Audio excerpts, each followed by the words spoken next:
Wala tanqudul aimana ba'da taukidiha. Jangan kamu menggagalkan atau melanggar sumpah setelah kamu bersumpah dengan sungguh-sungguh. Wa qad ja'altumullaha 'alaikum kafila. Dan Allah sudah menjanjikan kepada kamu, yakni Allah sudah menjadi kafil, menjadi pelindung, menjadi pengganti kepada kamu kalau kamu menggunakan nama Allah dalam sumpah-sumpah kamu. Faham dong? Janji ini terbagi kepada beberapa bahagian. Ada janji kepada Allah, yaitu orang yang berikrar untuk menyembah kepada Allah dan tidak menyekutukan Allah dalam sembahan atau dalam amalan. Itu janji. Dan janji kepada manusia, janji kepada manusia. Bila orang berjanji kepada manusia, dia menggunakan nama Allah. Wallahi demi Allah.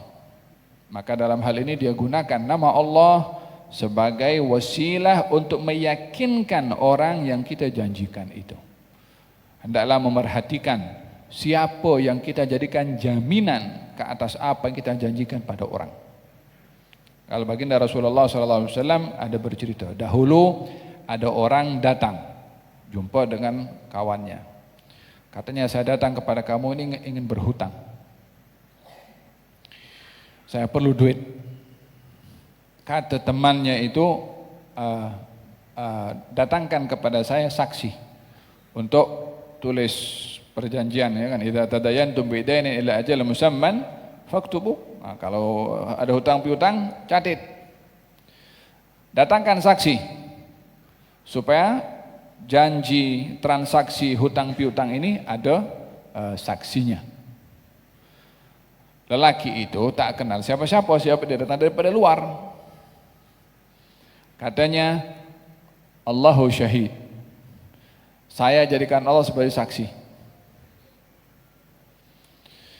Katanya, orang yang akan memberikan hutang ini imannya iman tinggi, dia masa dikata Allah jadi saksi, tak akan nak tolak kesaksiannya Allah Subhanahu wa taala.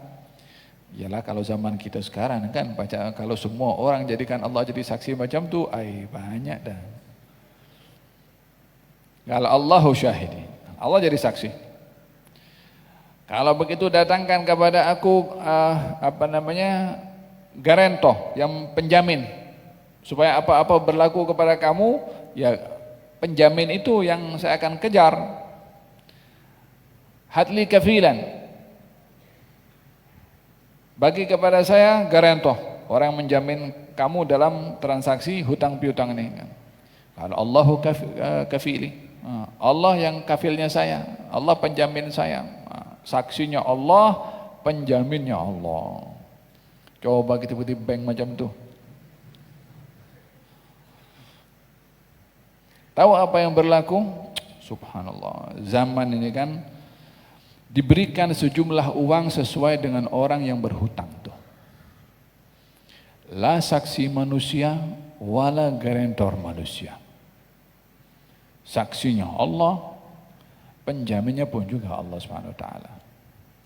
Orang itu bagi duit, dia menyeberang rumahnya itu, wilayahnya karena menyeberang sungai ke menyeberang laut ke, falhasil menyeberang. Setelah dijanjikan waktu tertentu untuk pulangkan duit itu. Yang berhutang orang jujur, dia tahu memegang janji, dia tak tipu. Ketika dia mengatakan Allahu saksi, Allah yang kafil, dia memang dia bermuamalah dengan Allah Subhanahu wa taala.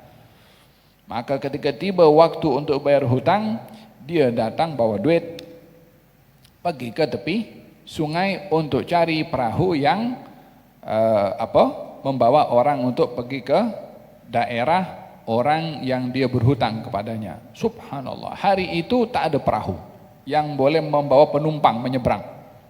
Sementara sudah tiba waktu orang itu bayar hutang. Yang ingin membayar hutang memegang janjinya sesuai dengan waktunya. Sudah tiba di tepi pantai untuk menaik perahu, tak ada. Apa dia buat? Dia ambil kotak macam kayu gitu, diletakkan duit di dalamnya, yang selamat, masukkan dalam situ, ditulis surat, ini hutang saya kepada kamu tempoh hari sekian yang saya berjanji, Allah adalah saksi saya dan Allah adalah kafil saya. Masukkan dalam itu ikat. Ya Allah, aku ketika berhutang kepada si fulan, engkau jadi saksi dan engkau sebagai penjamin. Sekarang aku serahkan ini kepada engkau sebagai penjamin, aku nak pulangkan ini sesuai dengan waktunya. Letakkan di air. Siapa boleh buat macam tu? Wallah, ini iman. Kita berbicara tentang bagaimana orang punya iman kepada Allah sampai setinggi itu. Dalam hal ini, kita punya akal ini kan boleh merosakkan, boleh menghanyutkan harta, ini kan membazir, ini kan belum tentu sampai. Iya, kita punya mental cara berpikir begitu. Tapi masalahnya yang cerita ini Nabi. Kalau yang berbicara Nabi, kita kena mesti memahami apa yang diceritakan oleh Nabi, bukan mengikut nilai akal kita untuk menimbang, tapi untuk kita menerima dan kita melihat adanya keluar biasaan pada orang-orang, pada sifat dan cara imannya kepada Allah yang kita tak sampai ke tempat-tempat itu. Tahu apa yang berlaku? Itu yang yang menghutangkan duit, memang dah janji tarikhnya bila untuk dibayar, tarikh itu juga yang memberi hutang standby di pelabuhan. Tempat orang itu datang, perahu datang, dinyatakan tak ada perahu. Jumpa kayu itu,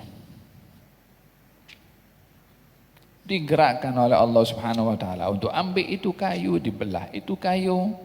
Ternyata didapat itu duit lengkap sebiji jumlah dengan hutang yang dia berhutang dengan tulisan suratnya. Tepat janji. Dibawa pulang. Setelah sekian lama, yang berhutang itu datang balik bawa duit lagi. Kod barangkali duit yang dibayar tempoh hari tak sampai. Nak bayar 2 kali ganda. Sampai dah ke pelabuhan, jumpa ziarah ke kawannya, gal katanya ini duit yang saya hutang tempoh hari, mohon maaf saya lewat atau lambat bayar, disebabkan itu hari saya nak bayar, tak ada perahu yang boleh membawa penumpang. Kata si yang memberi hutang, hutang kamu kepada saya sudah kamu bayar melalui kayu atau bekas yang kamu simpan duit di situ, dan kamu letakkan surat ini duitnya dan ini suratnya. Jujur, tepat janji, dia tahu tanggung jawabnya kepada Allah Subhanahu Wa Taala. Fahimtum? Amanah. Yang memberi hutang menjaga amanah, yang membayar hutang pun juga menjaga amanah. Fahimtum? Jadi janjinya itu tidak sia-sia. Katanya dalam ayat ini dikatakan, wa aufu bi ahdillahi idza ahadtum wa la tanqudul aymana ba'da tawkidiha wa qad ja'altumullaha 'alaikum kafila innallaha ya'lamu ma taf'alun. Insyaallah pada ayat yang ke-92 menceritakan lebih kurang hampir samalah.